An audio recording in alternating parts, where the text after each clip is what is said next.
বিশ্বের অনেক দেশ ও প্রান্তে মুমিন মুসলমান নির্যাতিত, যেখানে আল্লাহ ছাড়া মুমিনের আর কোনো সাহায্যকারী নেই।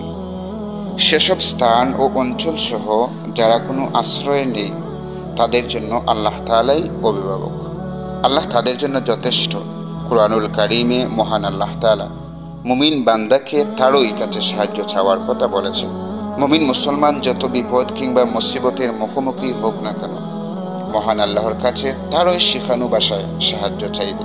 যেভাবে সাহায্য চাওয়ার বিষয়টি উঠে এসেছে পবিত্র কুরআনুল কারীমে।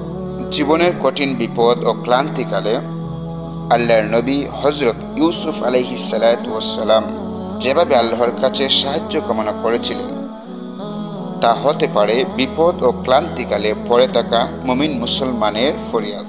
তা হলো, আনতা ওয়ালিয়্যি ফিদ দুনিয়া ওয়াল আখিরা তাওয়াফফানি মুসলিমা ওয়া আলহিকনি বিস সালিহিন।